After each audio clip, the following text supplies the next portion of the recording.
reason was the respect for the kind of work that he has been doing to raise awareness about social impact, about climate change, and make that a really positive impact where all of us can make our humble contribution to ensure that we are responsible citizens. And as a brand, I think that's really important to us.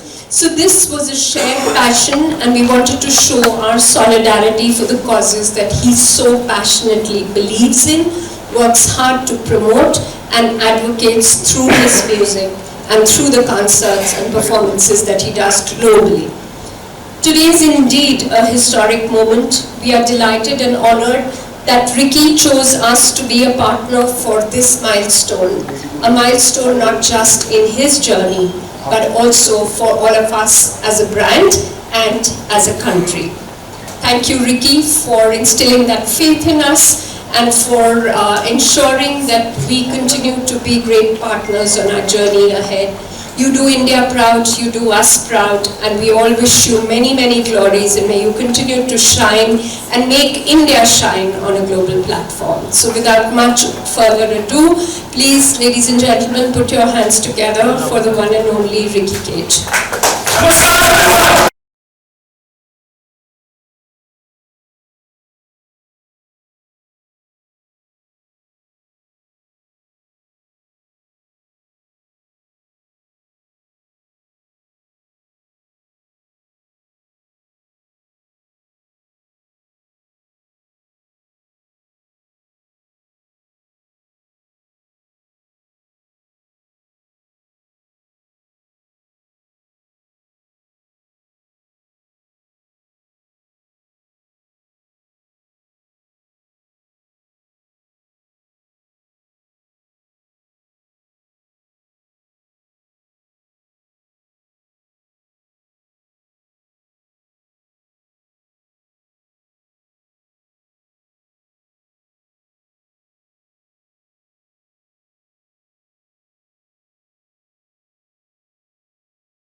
Thank you so much. Namaskar everyone. And first and foremost, I'd like to thank the Leela Hotels for making me a part of their family. Of course, they've got a huge commitment towards sustainability of making making the India brand shine all over the world. In fact, as it was said earlier, that it's one of the top 3 hotels in the whole world, and 3 times in a row. I think a big round of applause to Leela Hotel. And also, I'm really grateful that for absolutely nothing in return, absolutely there's nothing that I've offered Leela in any way possible. They've constantly associated with me, and I'm very grateful that that I'm part of the Leela family. Anyway, so coming to what we are here for today. The national anthem is a piece of music that is very important to me. In fact, it's the most important piece of music for me. It's my favorite piece of music in the whole world. The first piece of music that I ever learned in my life since I was a human being is basically the Indian national anthem, even before I learned any lullabies or before I learned any nursery rhymes and things like that. And at the same time, I've collaborated with the Royal Philharmonic Orchestra, which is the most in-demand orchestra in the UK, a few times in the past. And in fact, my last Grammy Award-winning album, Divine Tides, also the Royal Philharmonic Orchestra was an integral part of that album. And then when it coming back to the national anthem, I have created multiple versions of the national anthem in the past, because as I said, it's a very important piece of music for me. So during my professional career of about 24 years, I've done 2 versions in the past of the national anthem. And of course, when I was an amateur musician, I made a lot of versions of the national anthem. But During the last 24 years, I've done two versions of the national anthem, one being in 2015. I created a version of the national anthem which was dedicated to the forests and wildlife of India. Because we as Indians, we all know that we are much more than just human beings. You know, India is not just human beings. When we speak about 𝗵𝗶𝗶 which is the theme of our G20 presidency, 𝗵𝗶𝗶 is not just about living in peace and harmony between all of us human beings, it's further than that. We have to widen the circle. It's about living in peace and harmony with all entities on this planet, and that's what our ancient traditions teach us. That we have to live in coexistence with the forest and wildlife and also the elements of nature, the air we breathe, the land we walk on, the land we walk on and the water we drink. So basically all the elements of nature is something that we have to live in coexistence with. So that is the version that we did, and that particular version was played at the COP21, that is the Paris Climate Change Conference in 2015. And then after that, I did another version last year in 2020. So I do a lot of work with the United Nations. I'm their Global Goodwill Ambassador. So while working with the UNHCR, that is the United Nations High Commissioner for Refugees, I created a version of the national anthem with 12 refugee musicians. Now these are musicians who have been forced to leave their country for whatever reasons, some under dire circumstances, some with just the clothes on their back. They've been forced to leave the country. Some of them, they were made to leave the country just because they were musicians. And India has given them a new home. Our government has given them a new home. And they feel very, very welcome in India. In fact, they feel that they've led a life in India much better than what they led in their country of origin. So these 12 refugees and they came up with the idea that to celebrate 75 years of Indian independence, let us all sing the national anthem. And I was very surprised that all of them knew the national anthem very, very well. The pronunciations were impeccable, the accent was impeccable, their musical talents obviously was amazing because all of them are brilliant musicians, these 12. So then the 13 of us, we sang the national anthem last year, which actually went quite viral. In a single day, we got about 11 million views on Twitter. So it did really well at that time, and it was shared quite widely because everybody's imagination was captured that these people who have come in from different parts of the world, you know, they come into India, they feel welcome. We as Indians have given them a home. And you know, so much so that they've actually learned a national anthem and they are proudly singing the national anthem to celebrate our 75 years of independence. This year I decided to go very epic. So coming back to the Royal Philharmonic Orchestra in the UK, I went to them with this idea, and it took us 3 months to complete this whole project because it requires a lot of writing, it requires a lot of arrangement because there are 100 musicians involved. Every musician needs a sheet in front of them. You have to create all of these harmonies, you have to decorate the anthem beautifully and with a lot of respect. So the 100 musician orchestra is the biggest symphony orchestra to have ever recorded the Indian national anthem. So that is one main thing, that is the biggest symphony orchestra to have ever recorded the national anthem. And of course, on a lighter note, the British have ruled us for over 200 years. So it's nice to have an Indian composer conduct their mighty Royal Philharmonic Orchestra performing our Indian national anthem. So that in itself is a huge story. So the national anthem, this particular version of the national anthem, my intention, it's completely self-funded. No entities involved, it's 100% self-funded. So what I want to do is that, and the reason why I've kept it self-funded, the reason why I've not involved anybody financially in this particular project, is that I want to give it as a gift without any restrictions to every single Indian everywhere in the world. So the idea is that every single Indian everywhere in the world, or even non-Indians, can utilize this anthem for whatever purposes they want, for events, for placing it on their own social media, for playing back at educational institutions, whatever purposes that anybody wants, because it is the constitutional version of our national anthem, that is the 52-second version. So anybody can play it for whatever purposes they want, and the hope is that this becomes the definitive version of the national anthem, that everybody plays whenever they need to play a version of the national anthem. So again, it's no royalties, no permission also required, everybody can use it for whatever purposes they want. The only caveat is that please use it with respect in whatever way you want to use it. So without any further delay, let us, if everybody would indulge me, if you are able to stand up, if you could stand up. And let us have the Indian national anthem.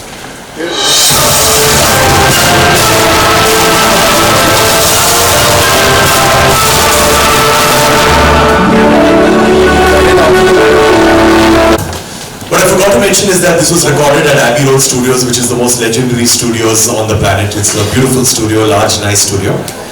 So to everybody with cameras, as a sincere request, if you have recorded the national anthem playing on the screen, my sincere request is that please do not play it back on television till August 14th at 5 p.m. So we've got an embargo on it till August 14th at 5 p.m. So as a sincere request, this anthem itself should not be played before, again I repeat, August 14th, 5 p.m. before that India time, it should not be played. So do I have your approval on this? Yeah. Everyone? Okay, fine. Thank you so much. So now that's all that I needed to say. So if you've got any questions, I'd be very glad to answer them. Sure.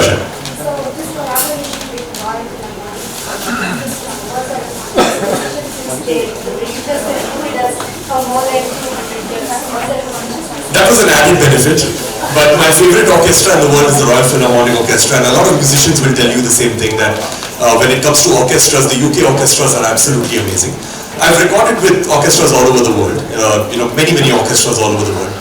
But the Royal Philharmonic Orchestra, I keep returning back to them because they are an amazing orchestra. They're fantastic musicians. So what you're talking about was an added bonus, but nevertheless, I would have anyway recorded with this orchestra because they are fantastic musicians. Yeah.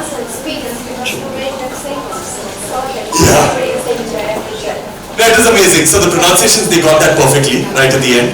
And the reason why I kept the rest of it instrumental is that I think it's a lot more powerful when people are listening to the music and imagining the lyrics, It's far more powerful than actually having the lyrics being sung. So yeah, so it was a great experience because standing in that room and listening, because y'all are checking out a recording, I was actually in the room while all of them were performing in front of me. So that was a very, very surreal experience. It was an experience of a huge magnitude. Yeah. So what is the motive behind this? So I guess it's just to showcase the Indian national anthem in a very, very large way. Because the composition itself is absolutely beautiful by Sri Rabindranath Tagore. It's a beautiful, beautiful composition. So for me, I'm extremely respectful of the Indian national anthem. In fact, for me, the Indian national anthem is absolutely sacrosanct. And that's the reason why I've kept the Indian national anthem the way the Constitution demands, that it has to be 52 seconds. Of course, the video is 60 seconds because there's an introduction music to it. But the national anthem element itself is just 52 seconds. And the idea is that I do not want to take liberties with the Indian national anthem. Like a lot of composers, they do these very slow versions of the national anthem which goes on for 1.5 minutes. And also, like the ones which play in movie theaters, the versions of the national anthem with that bad animation of a flag, cross-fading into each other. So I thought that, that we need to have one version of the national anthem that can be played everywhere. And again, since no entity was involved in this, there's no restrictions, because it's not like a record company is involved, so you need to take permissions from them, or somebody's put in money into this, so that is why, you have to take permissions from them. So that way, it is a free-for-all anthem that anybody can use and nobody has to take any permissions to use it. Indian government that this should be played in G20 happened. What this played? My version of the national anthem. Yeah, it should be played. No, of course, I would love it to be played. If you can talk to them, then please get that done. No, because as I said, it's free for all, so I would be the happiest person if they played at the G20. I think that would be amazing if they actually do it, because the UK and India are part of G20. So I think it would be a great occasion to actually play this. So it's your responsibility now. Rajesh from Delhi 19 Yeah. Sir सबसे पहले तो बहुत आपको congratulations, आपने हमारे national anthem को इतनी खूबसूरती से बनाया, और दो बार जो हमने सुना था मेरे तो रोंगटे खड़े हो गए, और एक बार जैसे जज्बा जहाँ उठा दे के लिए। मैं दूसरा एक आपसे जानना चाहूँगा, जब आपने इस सॉन्ग रिकॉर्ड किया था तब म्यूजिशियन सारे फॉरेनर्स थे, लंदन में ऑर्केस्ट्रा था, तब उनके क्या व्यूज़ थे जब नेशनल एंथम रिकॉर्ड कर रहे थे? कोई उस तरह का जब आपने किया, कोई आपका वाक्य या कुछ लोगों के व्यूज़ क्या थे? और दूसरा जब मोदी से मिले अभी जब ग्रैमी अवार्ड की बात, तब क्या उन्होंने क्या कहा? कुछ आप दोनों चीज़ों को शेयर करना चाहें? Sure.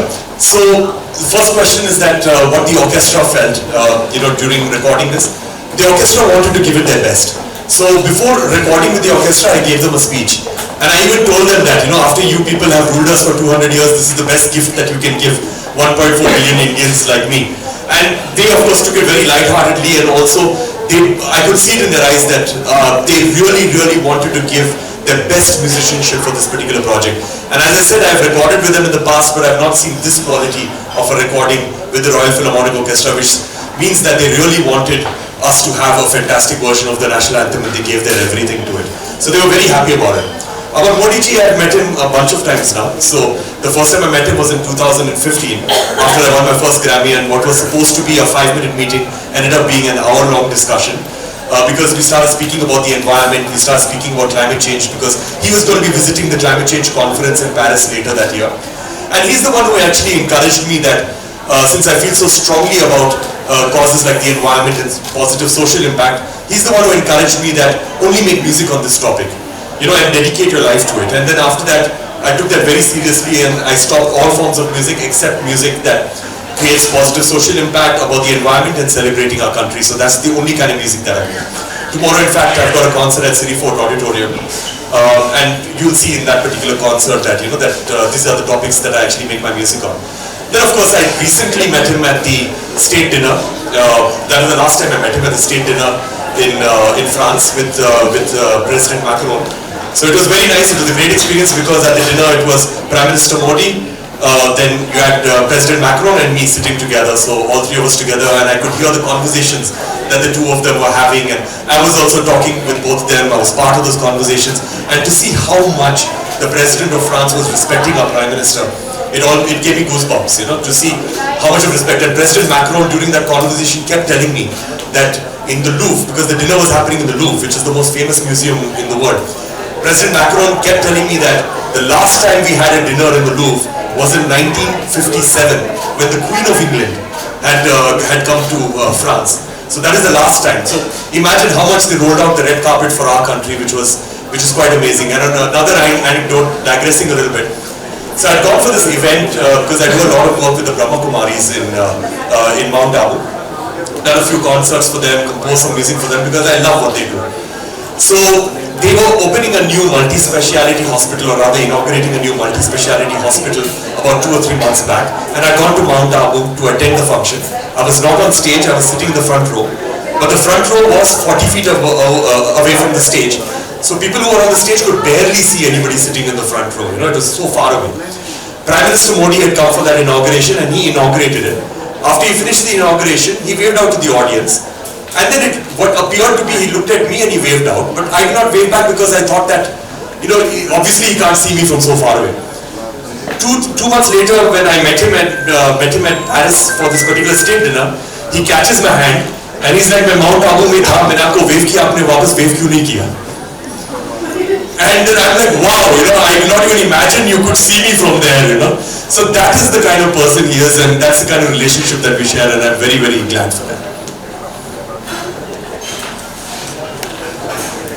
Any message you want to give on independence? Any message you want? I think I would like to give a message to musicians, basically. Now the thing is that, as you mentioned, I've won 3 Grammy Awards, I've gotten international recognition, all of that stuff, whatever it is. But the thing is that a lot of young musicians in India feel that if you want to be known all over the world and if you want international recognition, you have to sing songs in English. You have to do hip-hop music, you have to do pop music, you have to do basically Western forms of music, which is completely untrue. Because the people who have gotten global recognition are actually the Indian classical musicians and musicians who make Indian music. Like, for example, me, then of course you have Pandit 𝗵𝗵𝗃, you have Ustad Zakir Hussain, you have Pandit 𝗵𝗵𝗃. All of these people have broken cultural barriers, and they've taken Indian music all over the world, and they've been appreciated for it. So my advice to younger musicians on Independence Day would be that if you're looking for global recognition, then instead of trying to ape the West, it is better for you to dig deep into your roots, try to understand what is it that makes you uniquely Indian, create music on that. It does not even have to be Indian music, it can be about Indian topics also. You know, about things about celebrating India. Create that music, and then everybody will appreciate you all over the world. In fact, you are an inspiration from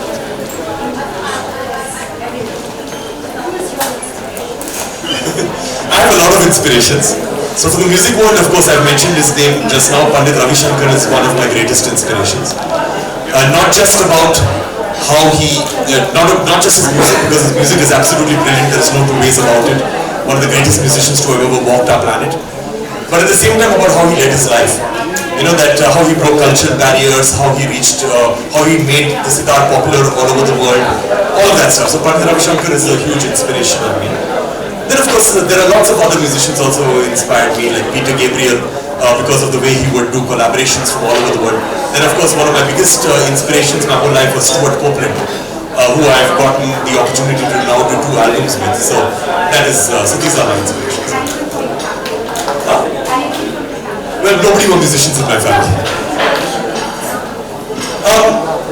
I guess my parents, obviously. My grandfather was a freedom fighter, 𝗙𝗵𝗲𝗵𝗶 freedom fighter, also an Olympic cyclist, and he participated in the Berlin Olympics. He also won British Empire Games medals, which is now called the Commonwealth Games.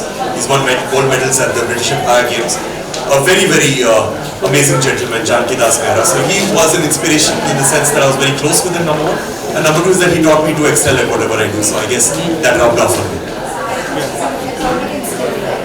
I guess with every Indian, yeah. Thank you.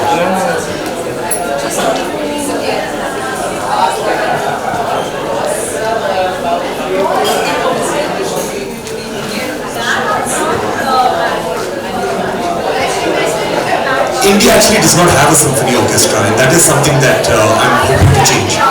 India does not. So there is something known as the Symphony Orchestra of India, which performs in Mumbai. But I would say over 70% of those musicians are actually from Eastern European countries. So there is no actual homegrown orchestra in India. So a symphony orchestra. But that is not a problem actually, even though I may call it a problem because we should have a symphony orchestra in India. Because our culture is completely different. You know, when it comes to, because our culture is not of orchestras, our culture is of Hindustani and Carnatic classical music and of course folk forms of music and all of that stuff. So just like the West cannot have a Mangania ensemble, like, you know, we do not have a symphony orchestra, so that's the thing.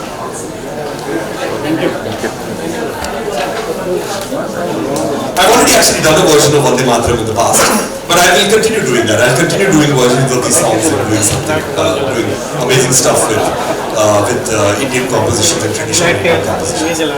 So what are the other ones you thought of? No, right now it's going to be this. This is my penultimate version. So that's, I've done a lot of versions of the national anthem, but this one I felt I finally achieved what I wanted to achieve when it comes to the national anthem. Thank you. Thank you so much. Thank you. Thank you.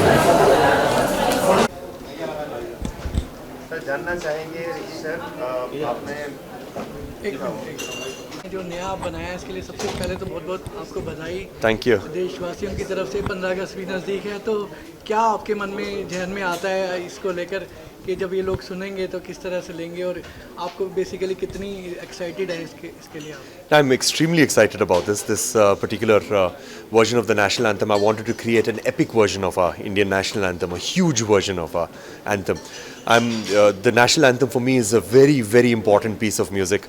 It's the first piece of music that I ever learnt as a child, even before I learnt any nursery rhymes or before I learnt any any loris or lullabies. The national anthem was the first piece of music that I learned. So it's in my blood. And so then when I got this opportunity that let us create something which is huge, I thought, why not record it with the Royal Philharmonic Orchestra in London? It's my favorite orchestra in the whole world. And I've collaborated with them in the past. My previous Grammy Award winning album, Divine Tides, had the Royal Philharmonic Orchestra. So, and of course an added bonus was that, it's a British orchestra. So, to get a 100-member British orchestra conducted by an Indian composer, so I'm basically leading the orchestra. And to get them to perform the Indian national anthem was an amazing experience. And to listen to them singing Jaya Hai was very, very nice. Sir, आपको 3 Grammy awards मिले, देश के बाहर जो सम्मान हमारे देश के लिए आप लेकर आए, देश का जो सम्मान हमारा सबसे बड़ा सम्मान है, उससे कितनी दूर आप समझते हैं जो पद्म विभूषण हमारे जो देश के अवार्ड हैं, आप देश के लिए इतना अच्छा काम भी कर रहे हैं, नेशनल लोगों के लिए काम कर रहे हैं, तो आप क्या मानते हैं कि वो अवार्ड कितनी दूर है आपसे और कितने आप एक्साइटेड हैं कि उसको लेकर? देखो अवार्ड्स, अगर अवार्ड्स को देखा जाए तो अवार्ड्स का रिएक्शन 2 किस्म का होता है. एक रिएक्शन है कि ईगो का रिएक्शन, दैट हाँ मुझे अवार्ड मिला है, मैं सबसे अच्छा हूँ, और वो बुरी बात है. The second type of award is, second type of reaction is that, you know, that okay, I've been given this platform, you know, and more people because of this platform will listen to my music. They'll listen to the messages of my music, because my music is always based on a message, either environmental or positive social impact or celebrating our country. So that is what I think awards are important for this particular purpose. But the important thing is that one should not go after awards. When the awards come to you, you should fully appreciate the award, and you should use that award to do better work and to do bigger work and to work with better people. But at the same time, I think one should not look afterwards. So for me, I do not look at it that I want to win this award or I want to win that award. But when I get the award, I'm very, very happy. Sir ये आपने जो बताया अभी Philharmonic orchestra, Correct. यहाँ पे जाने से पहले आपने कितनी बार इस चीज़ को लेके प्रिपरेशन किया? नेशनल एंथम एकदम से तो आपने क्रिएट नहीं करा होगा, सोच होगी इसके पहले, तो कितना टाइम टू सोचा आपने? So how much time did it take you to create such a masterpiece?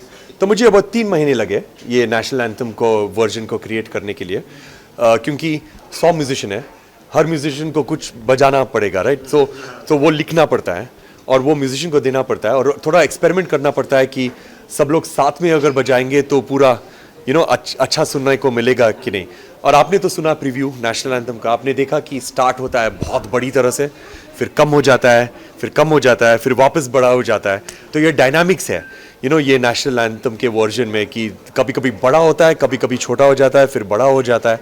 तो ये सब एक्सपेरिमेंट करने के लिए अब 3 महीने लगे, लेकिन रिकॉर्डिंग सिर्फ 1 घंटे में ख़त्म हुआ, क्योंकि सबके सामने जब शीट्स होता है तो वो बजाते हैं एंड देन वो रिकॉर्डिंग हो जाता है। तो रिकॉर्डिंग, फिल्मिंग, वो सब 1 घंटा ही लगा। तो 3 लंदन में हमारे देश के बारे में क्या कुछ बातें होती हैं और कैसा? तो मैं बहुत बार लंदन जाता हूँ कॉन्सर्ट्स के लिए, रिकॉर्डिंग्स के लिए मैं बहुत बार जाता हूँ। तो मैंने देखा कि आजकल लोग इंडिया, लंदन में ही नहीं, दूसरी जगह में भी, फ्रांस में, इटली में, अगर देखा जाए, स्विट्ज़रलैंड में, यूएसए में, सब जगह जो जैसे इंडियंस को देखा जाता है पिछले कुछ सालों से, वो बहुत ही डिफरेंट है। जैसे अगर इंटर गवर्नमेंटल, जैसे पिछले साल, बहुत सारे सालों पहले, like in the past, India को कोई पूछता भी नहीं था। जैसे बड़े बड़े देशों जब डिसीजंस लेते थे, इंडिया के बारे में कोई पूछता भी नहीं था। इंडिया ऑलवेज साइड में होता था हमेशा। लेकिन अभी वो चेंज हो गया है। इंडिया अभी नॉट ओनली वो डिसीजंस में बैठते हैं और पार्टिसिपेट करते हैं, लेकिन इंडिया अभी लीडरशिप ले रहे हैं ये डिसीजंस में। और वर्ल्ड लीडर्स इंडिया की तरफ देखते हैं लीडरशिप के लिए, गाइडेंस के लिए। इनफैक्ट कुछ वर्ल्ड लीडर्स बोलते हैं कि ग्लोबल साउथ का लीडर है इंडिया। तो ये चेंज हो रहा है। और सेम एग्जैक्टली सेम ये क्या होता है, ये स्पिल ओवर इफेक्ट होता है आर्ट्स के ऊपर। जो म्यूजिशियंस है, बहुत सारे लोग इंडियन म्यूजिशियंस के साथ कोलैबोरेट करना चाहते हैं, इंडियन ट्रेडिशंस को अपने म्यूजिक में लेकर आना चाहते हैं, और रिस्पेक्ट के साथ। दैट मुझे एक सितार प्लेयर के साथ कुछ म्यूज़िक बनाना है, मुझे एक वीणा प्लेयर के साथ म्यूज़िक बनाना है, मुझे एक कुनकोल आर्टिस्ट के साथ म्यूज़िक बनाना है। तो ये पूरा चेंज हो रहा है कि इंडिया को सब लोग बहुत ही सीरियस ले रहे हैं, और नॉट ओनली सीरियस ले रहे हैं बट लीडरशिप की तौर से सीरियसली ले रहे हैं। देखिए जी, आप जो है कंसर्ट पे ज़्यादा फोकस करते हैं, क्या कभी आपने देशभक्ति की फिल्म के रोल के बारे में कभी सोचा है? कभी आप नहीं, अगर कोई देशभक्ति के फिल्म के लिए, अगर कोई बॉलीवुड फिल्म, कोई भी दूसरा फिल्म इंडस्ट्री अगर मुझे अप्रोच करे, मैं 100% करूँगा, क्योंकि मैं सिर्फ वो एंटरटेनमेंट के, मैं आइटम सॉन्ग कभी नहीं करूँगा। तो वैसे तो मैं सिर्फ वो गाने बनाता हूँ जो मेरे से अलाइंड हो और जो मेरे फिलॉसफी से अलाइंड है।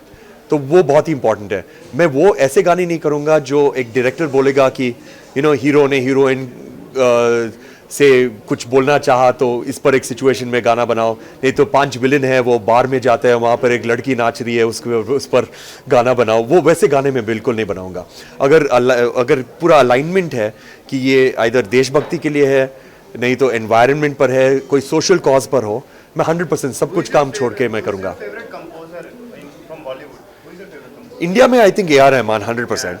A.R. रहमान मेरे बहुत अच्छे दोस्त भी है, और A.R. रहमान मैं क्यों मानता हूँ कि वो सबसे अच्छा है, क्योंकि उन्होंने सिंगल हैंडेडली पूरा इंडिया का म्यूजिकल लैंडस्केप चेंज किया है अपने फर्स्ट फ्यू फिल्म्स के लिए।